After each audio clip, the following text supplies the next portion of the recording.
listeners may remember a couple episodes ago, we introduced our new health and wellness correspondent, Faye Berger Mitchell. Well, Andrew is here to share his conversation with Faye on tips for new cannabis patients. So Faye, tell me, when someone gets their medical marijuana card and they go to the dispensary for the first time, how do they decide what to get? Andrew, it's really interesting because, when people come into the dispensary, we definitely have different types of patients, so to speak. We have the people who are definitely familiar with cannabis. They've either smoked, most of them have smoked sometime in their past, and so they're not, skittish about it at all. They know a little bit about what they're looking for. And even if they have pain, we'll lead them towards this right strain or, a certain compound that'll help, 1-to-1 or something like that. But then there are the people who come in and they truly are kind of even embarrassed to walk into the dispensary. And they come in and they say, well, I've never really done this before, and what should I do, and how does this work? So, generally, a good patient care rep will sort of talk with that person, sit down and say, listen, I'm going to walk you through pretty much everything you need to know. Start asking them what delivery method would they like their medicine. Right. So some people come in, they don't want to smoke. Well, I think a lot of medical patients, especially some of the older ones and younger ones, obviously probably don't want to smoke. Absolutely. And that's common for a lot of our patients. And so what we do is I'll just talk with them and see what their issues are. The top issues will be pain, anxiety, and sleep.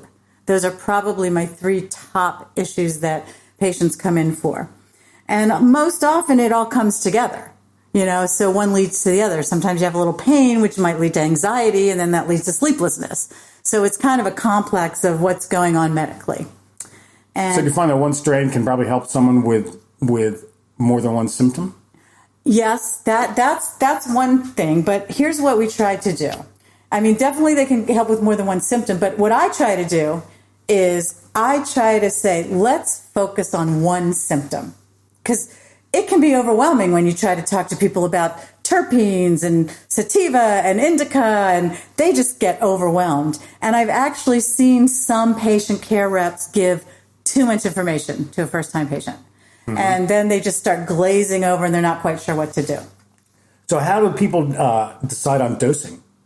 Well, that's where I come in. So, we all know about go low and go slow. And, so generally we're talking edibles for a lot of the patients who need help with sleep or pain. I like to use a CBD product, or a 1-to-1 generally is a very good product for many of those issues. And so sometimes I like to just start with, depending, let's start with the pain, because maybe the pain's, you're not sleeping because of the pain. So what we'll do is we'll talk about pain, and it may be a tincture, it may be an edible. But we sort of, a lot of times if we're talking pain, like I said, I'm talking about a CBD THC 1-to-1 ratio. So I often start with that. A lot of times I like a higher CBD, and I tend to give a higher CBD at night, like a 2-to-1 ratio or a 4-to-1 ratio. I'm finding it a little bit difficult because some of the products are coming in higher dosages, and I still want to be able to get a 5 milligram dose so that I can slowly bump the patients up. Well, with edibles, you can chop them up. I went and got a edible recently from the dispensary. I was used to getting the 5 milligram ones, but the only ones they had were 20 milligrams. So the guy went, cut it, and chop it up in pieces. And that is very true, and you can do that. Some of our patients are older, and they get a little confused, and they really need very specific instructions. So, that's fine, and I've done that too. I have one that I, cut in half. It's 10 milligrams. And people do work up to higher dosages. Don't get me wrong. With severe pain, you may get into a very high dosage. Mm-hmm. Sometimes we'll even get into some RSOs if somebody has really severe pain. But I've had patients who they take 1-to-1 gummy, 5 milligrams each in the morning, and 2-to-1, 10 milligrams of CBD, 5 milligrams of THC at night, and they're done. Their symptoms improve. And they come every month. And they get their 30 of each, and they're in good shape. So you'd say sometimes you got to find the right dosage to relieve the pain, but it's not necessarily enough to get you high. Exactly. And a lot of those patients, the ones, who are not familiar with cannabis and who are new to cannabis, they don't want to get high. They really don't want the psychoactive effect. And that's where the CBD helps, as, a lot of our listeners know, because the CBD helps, to sort of combat the psychoactive component of the THC. And then we have the entourage effect where the one-to-one really helps and one sort of facilitates the other. And it just all works together to help with the pain and other symptoms.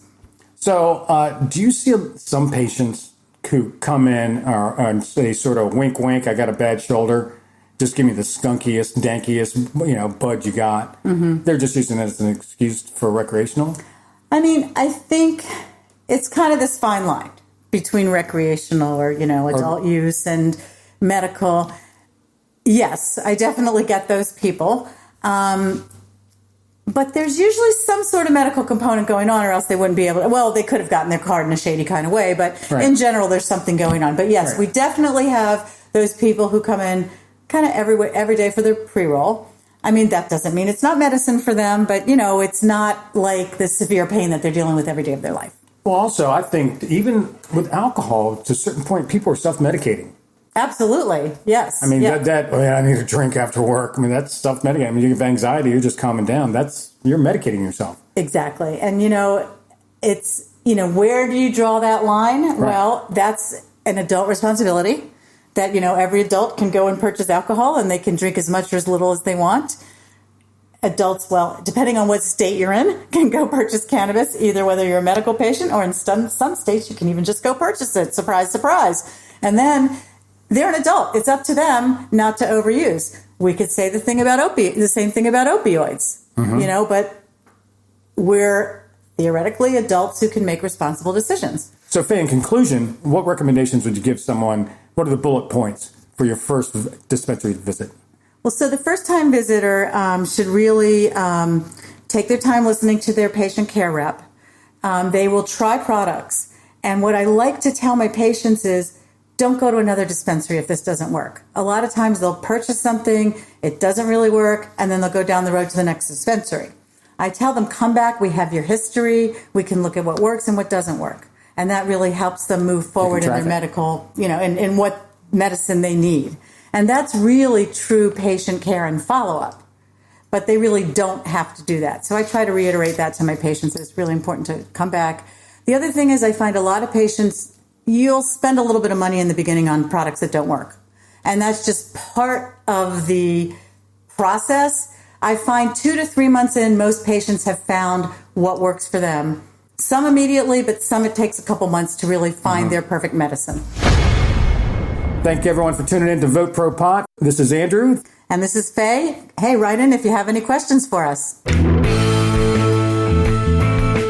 Well, we hope you enjoyed our Vote Pro Podcast Minisode.